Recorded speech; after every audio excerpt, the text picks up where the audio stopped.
Chào cả nhà, hôm nay ngày mùng 4 tháng 5 thì Thảo ghé cái lò bánh ú của anh Chí ở đường Phạm Thế Hiển, phường 5, quận 8, thành phố Hồ Chí Minh.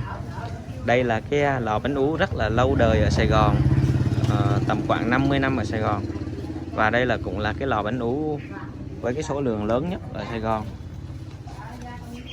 Hiện tại thì các cô đang gói bánh ú này cả nhà, buổi sáng mùng 4.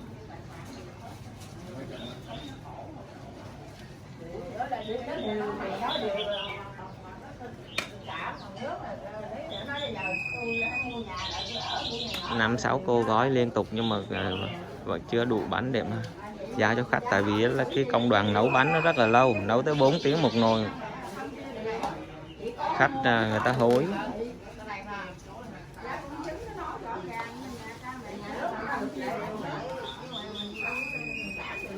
Đây mọi người thấy cái phần mà nhân đậu xanh nhiều ghê không? Anh Chí nói đây là chỉ là một nửa thôi đó. Hôm qua là gấp đôi cái số lượng này chất đầy nhà luôn. Mà hôm nay là mùng 4 là gói một nửa, đã giao hết một nửa cho khách rồi.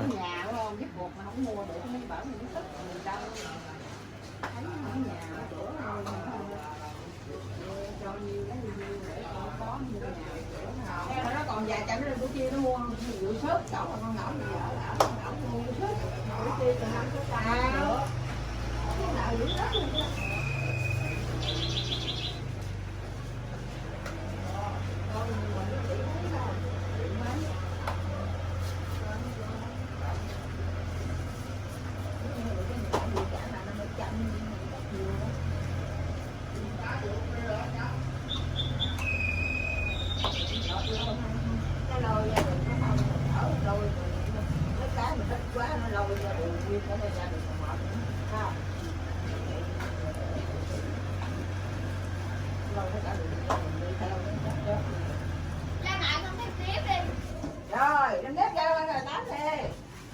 Đâu rồi, lên đó. Đâu? Tìm ta nhân nếp rồi ta.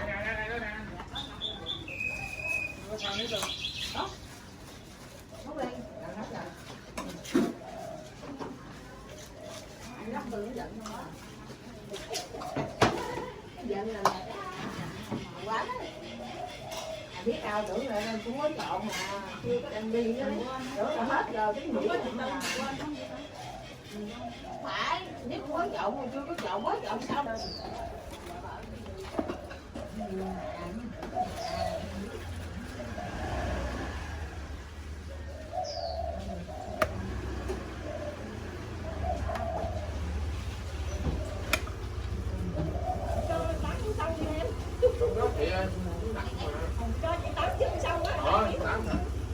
Bánh này là người ta đã đặt sẵn hết rồi á. Dạ, bây giờ là tới đặt ngang không có đâu. Người ta đặt trước cả 10 ngày, nửa tháng rồi mới có.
Cái lò bánh này chắc lớn nhất ở đây đó cô ha. Con thấy lò bánh này làm nhiều nhất ở đây luôn á. Lò bánh này rất là lâu đời rồi. Dạ. Lò bánh này chắc là được 40-50 năm gì cho cô? Có. Lâu lắm rồi đó nha. Dạ. Hồi đó từ thời giải phóng đó ha. Từ cô còn bé đó là mấy bà cụ làm rồi đó. Dạ.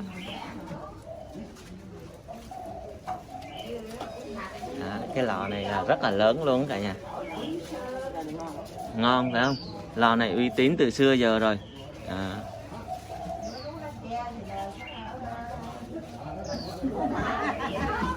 bánh mà không có bán lẻ là mọi người hiểu rồi đó, người ta đặt đó, đặt từ trước đó rồi đó. Bây giờ chỉ việc đến ngày là hôm nay là ngày mùng 4 là ngày gói cuối cùng á. Con quen ở sớm thì mình mua cúng mình mua chục hai chục vậy đó. Dạ. Người ta bán. Dạ. Chứ người là tới là mua không bán à. Tại là sao không mua bánh đó. Dạ. Bánh này nó ngon, nó có tiếng luôn rồi.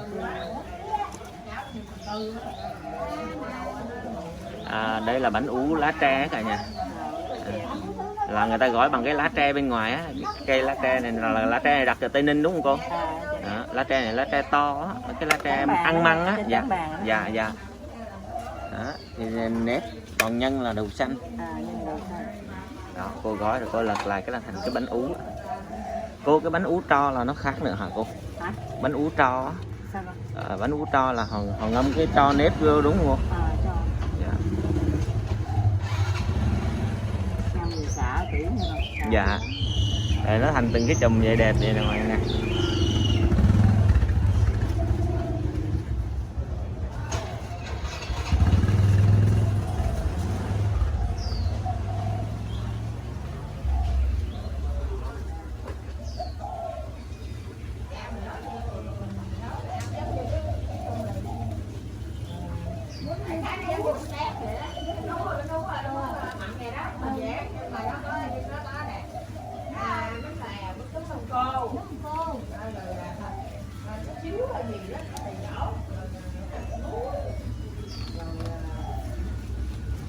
Cái lò bánh này có tên gì không cô? Dạ. Dạ, lò bánh của anh Chí vậy thôi hả? Dạ, dạ. Lò bánh của anh Chí vậy thôi hết rồi nha. Đây gói rất là đông cô chú bên trong gói. Dạ.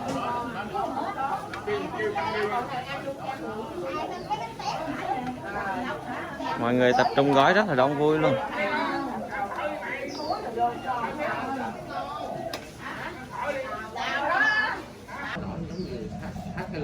Dạ.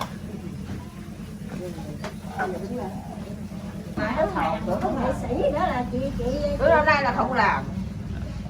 Lá đúng lên đúng được. Dạ. Tưởng là lá không chuyển lên được, không có làm. Xe cô cũng đi được là bỏ hay rồi. Lá chuyển đi hai đoạn qua đây đi giới đẩy qua lên về. Rồi bánh có lên giá không anh? Đồ lên phải nhích lên xíu thôi chứ không lên. Dạ. Đồ lên. Một năm có mấy ngày à? Dạ, mình phải chuẩn bị nguyên liệu rất là vất vả đó. Lá này từ Tây Ninh về á.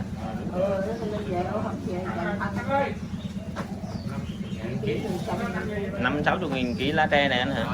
Dạ. Có đỏ vậy là bỏ nó tại vì đâu. Dạ. Mà để qua 2 ngày cho là lựa.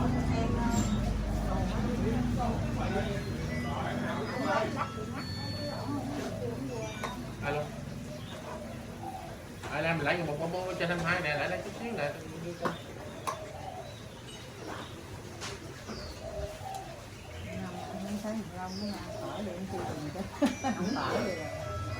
Alo. Nó không thấy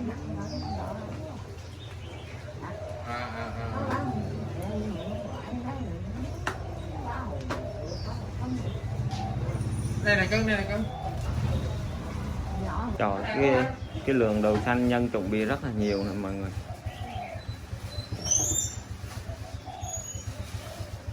Trời, với một cái lượng nhân khủng này là mọi người biết anh chị gói khủng biết bao nhiêu rồi.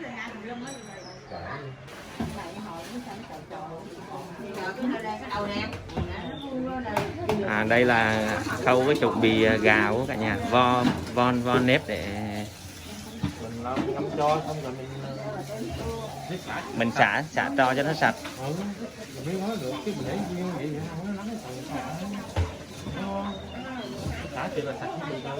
Dạ, nó trắng phau ha. Dạ. Ngâm 3-4 ngày không biết nó xả được. Ngâm tới 3-4 ngày đó hả anh? Dạ. Không phải là ngâm liền đâu, phải ngâm liền được.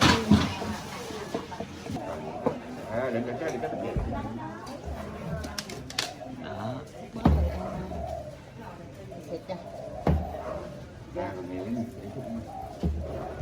cho dễ Quang ơi. Em nói dẹp cho dễ, đừng cãi em. Một cái phần nếp vậy là ngâm mấy ngày luôn á. Bây giờ anh nói đến cái công đoạn mà xả cái nếp, xả cái nước tro cho nó sạch để mà đem ra gói. Cho xịt vô trong đi. Ê, Quang, từ từ, Quang từ từ. Ấy nhẹ nhẹ đó, đổ nhẹ nhẹ ra đi. Nhẹ nha. Rồi chưa nha. Cô phải xả nước cho nó hết cái nước tro này nè. Phải đổ vô đây nữa chứ phải vậy không? Hiểu không? Đổ vô đây do bao nước nè.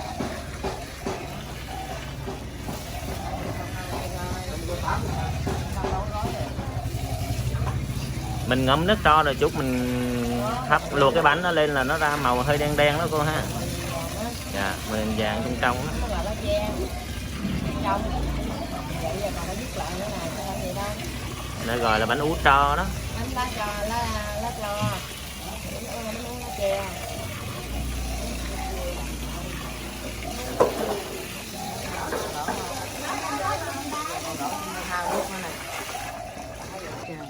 Nước nữa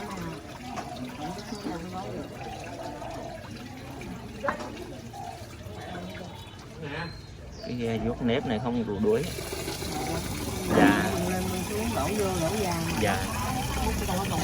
Chắc phải mấy tà nếp đó cô ha. Phải làm cho nó sạch. Vo rất là nhiều nước cho nó sạch.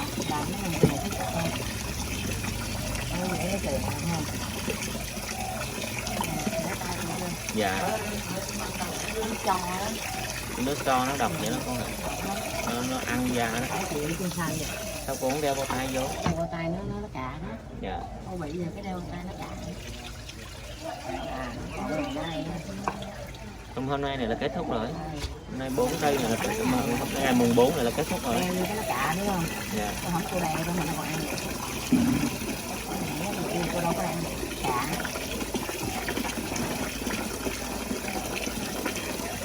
Cô làm từ ngày mùng 3 hả?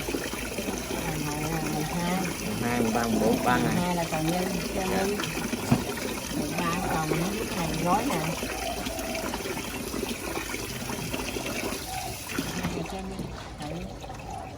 Đâu có làm sớm được, làm sớm không mà.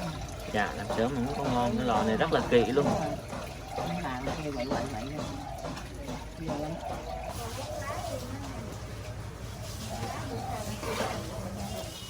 Để cái thau kêu qua.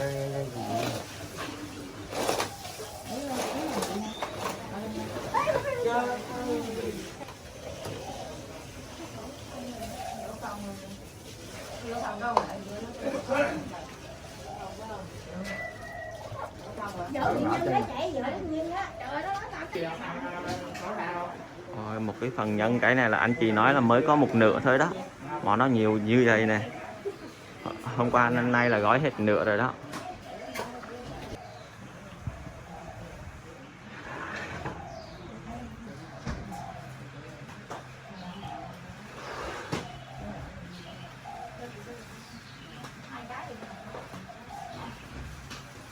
Trời đất ơi, người đẹp tưởng đâu là tao cũng khỏe lắm nè. Tao mới ăn luôn chứ, gửi tao về, lấy 2 cái vỏ đựng ninh.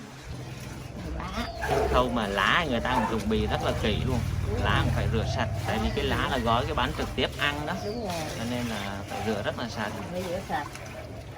Rửa sạch ghê lắm chị ơi. Tôi phải làm sạch hết á, mình ăn người ta ăn, đúng không? Dạ, cô nói đúng á, mình ăn cũng như người ta ăn, người người ăn cũng như mình ăn. Người ta nghĩ bán là thôi, đâu có được. Mình ăn người ta ăn, làm nó sạch. Sợ chứ.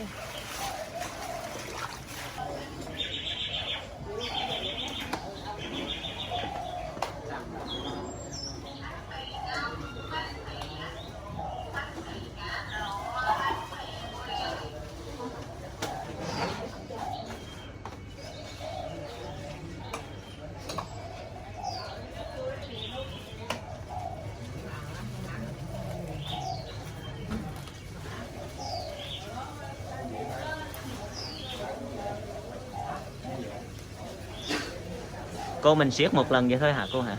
Đúng rồi, bạn phải chặt lại nhìn. Dạ. Đó, quay 2 giờ hàng siết Dạ. rồi mà. Tôi chặt lại không được.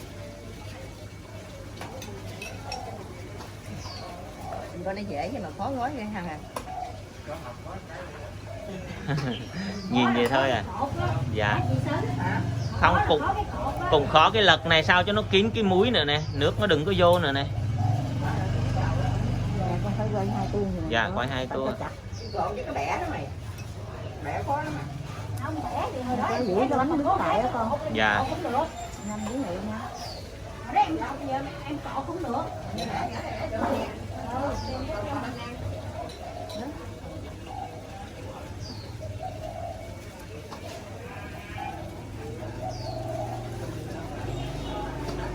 Cái này là trăm bánh hả cô?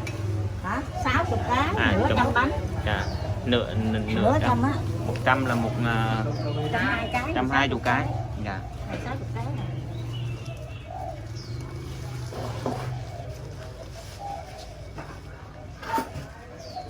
Một cái chùm dây sẵn vậy là cứ gói cái nào hết cái dây đó là coi như là 60 cái đó.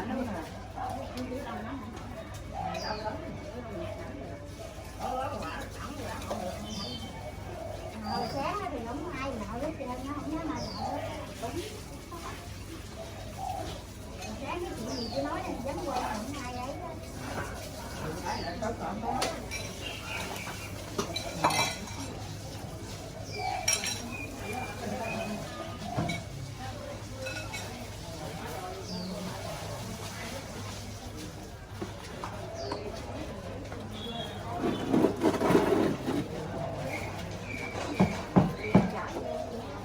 Đâu vậy?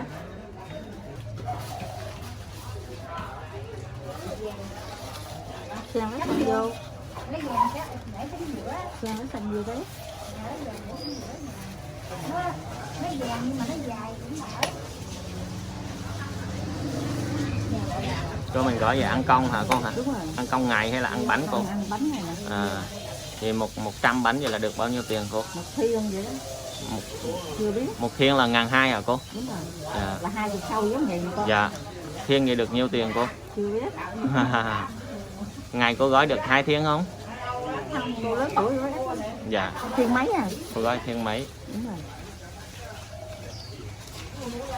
À, cái bánh này là bánh đặc đó cả nhà, cho nên nó to hơn cái bánh Rồi, chợ. ở trong này có Dạ. mứt trong này nè con. Có mứt nữa, Ừ. đậu xanh rồi trong đó. Đúng rồi. Rồi người ta xào xong người ta viên lại. Nhiều chỗ làm phòng riêng nữa. Dạ. Cái này thuê người vô cho nhà làm nấu nổi không? Dạ. Lúc cột con phải cột theo cái ú này. Dạ. Giữ lại. Đó. Nó chặt cho nước nó khỏi vô đó con ha.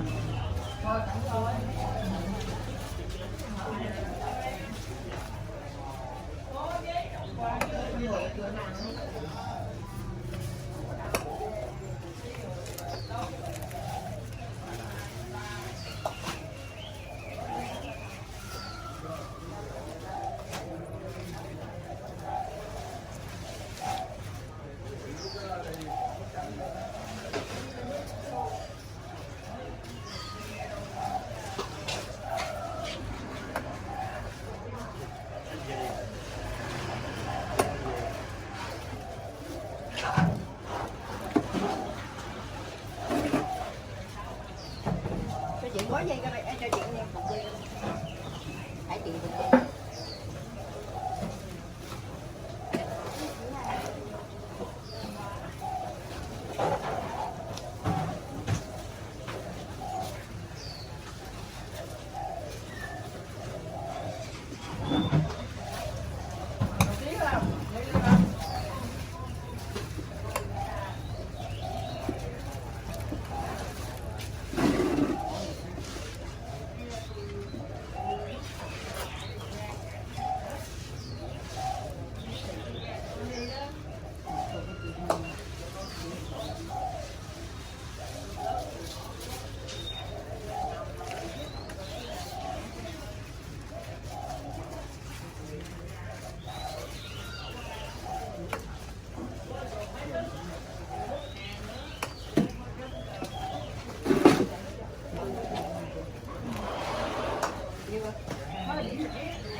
làm mấy ngày sống yên năm người kêu thì déo làm bánh thanh làm bánh đông thanh rồi thái để vô ha để vô rồi mắt tới giờ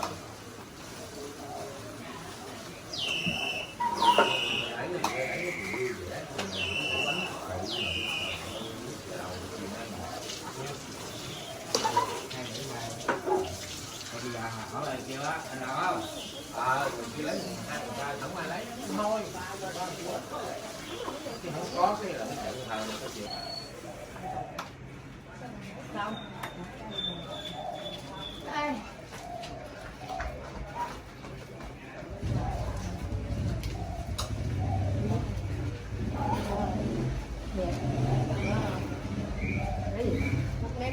thôi từ từ vậy đó. Nó ở đâu rồi bông không nói đâu này.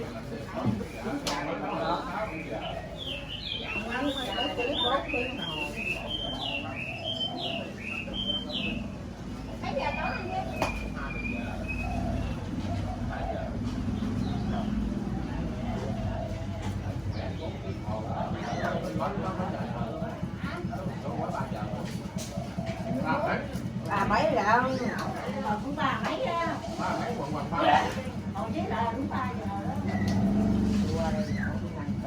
Đó, bây giờ chú đem bánh đi nấu này cả nhà. Vô lò nguyên 4 cái lò luôn.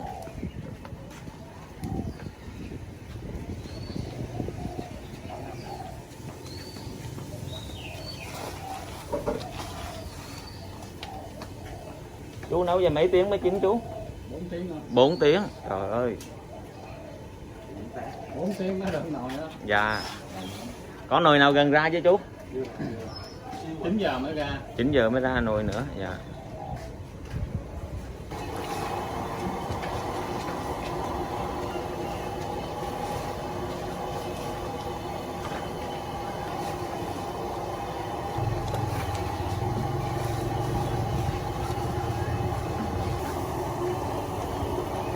Nấu là phải ngập nước luôn phải anh? Yeah.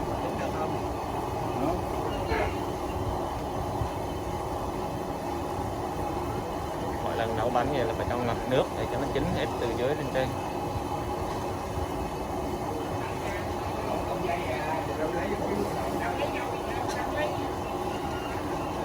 Đó, mấy lò đỏ lửa luôn liên tục. Một nồi.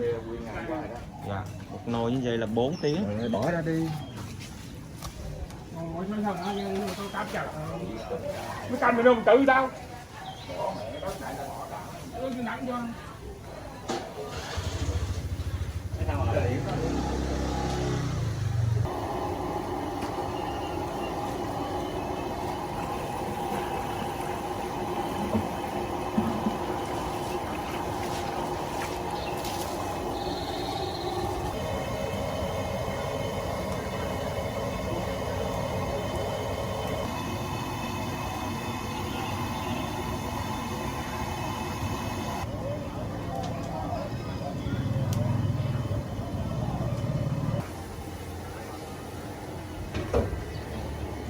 Rất là nóng luôn, đứng sẵn bếp là rất nóng về.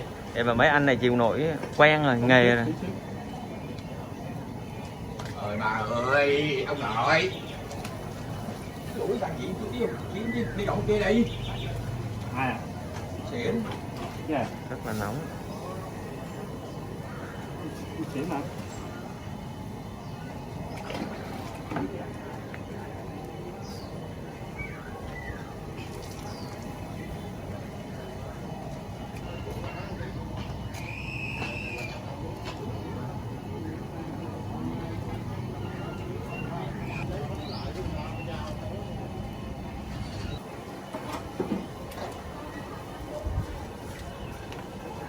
Dưới luôn thằng.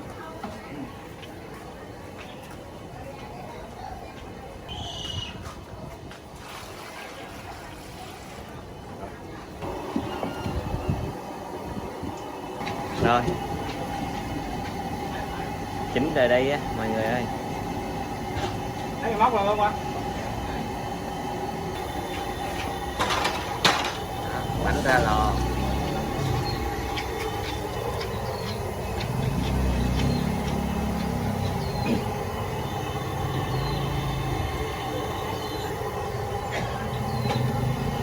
Tắt lửa đi, không tắt lửa rồi tắt hoài vậy.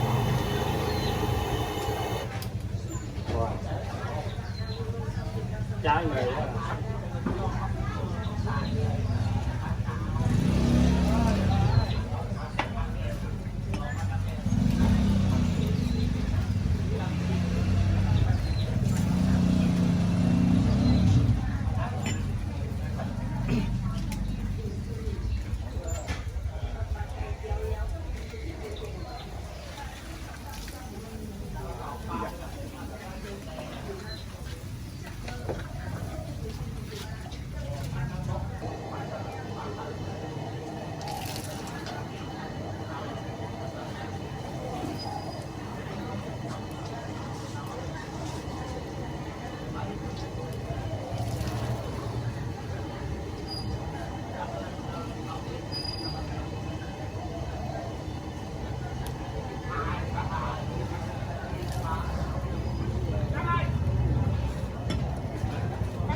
Rửa liền cho nó sạch cứ cái bánh. dầu đó.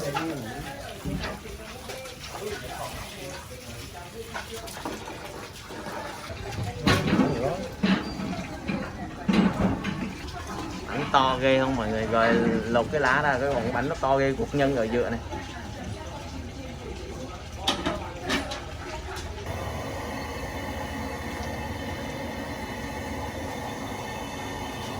Sáng chưa? Anh lột cái bánh ăn thử đây cả nhà. Rồi bánh mới ra lò nóng hổi luôn. Đó, đẹp ghê không? Nó nóng muốn chết luôn. Bánh mới ra lò mà quá nóng luôn. Đây, rồi em cảm ơn anh. Dạ. Đồ nóng dữ. Đây để ngồi ăn thử cái bánh của lò anh Chí coi. Nóng quá trời là nóng luôn á. Bánh mới ra lò. Đây là cái bánh ú của lò của anh Chí này cả nhà. Đó, mình có dịp ăn thử. Nói chung là bánh ú ở Sài Gòn thì rất là nhiều lò làm, nhưng mà cái lò anh Chí thì nó ngon cho nên là khách đặt rất là nhiều. Đặt đến hôm nay nhiều người rồi thì đâu có thể có nữa. Bánh lò của anh thì phải đặt từ tháng 2 tháng 3 kia rồi. Bây giờ ai tới mua đâu có thể có nữa. Ăn thử cái miếng bánh coi. Đây là anh Chí đó.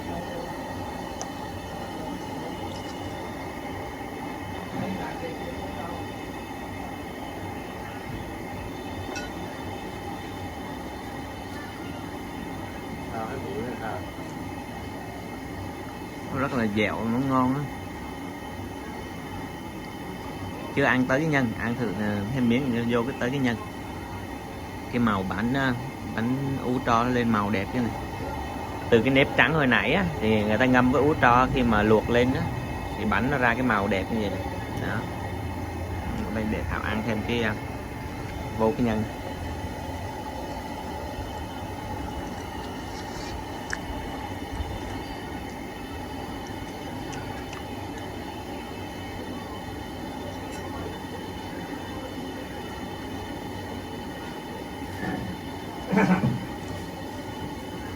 Anh cái nhân này là đậu xanh với gì nè anh? Bí. Đậu xanh với bí. Dạ. Nó có cái vị đó là lạ. Nhưng mà mình không có nghiệm ra được thì anh nói là có đậu xanh với bí. Cái quả nhân nó rất là to. Cái viên nhân nó rất là to, hồi nãy mọi người thấy gói không? Anh bán nhiêu chục vậy anh? 70.000. Giá thì cao hơn ngoài đường xíu, nhưng mà còn mọi người thấy cái bánh to không? Bánh rất là to và rất là ngon. Nếu mà ở Sài Gòn ấy, mọi người có dịp thì ăn thử cái lò bánh của anh Chí. Cái lò bánh rất là nổi tiếng ở khu bánh ú ở quận 8, đường Phạm Thế Hiển, phường 5, quận 8. Cái hẻm là hẻm 1130 Phạm Thế Hiển á. Thì mọi người đi vô đó là hỏi cái hẻm bánh ú, hỏi lò bánh ú của anh Chí là người ta chỉ à. Nhưng mà bánh thì phải đặt trước vài tháng, chứ không có thể mà mùng 5 tháng 5, mùng 4, mùng 3 mà tới hỏi bánh là chắc chắn là không có rồi đó. Mọi người phải tới đặt trước cả tháng á. Cái lò bánh này rất là nổi tiếng luôn.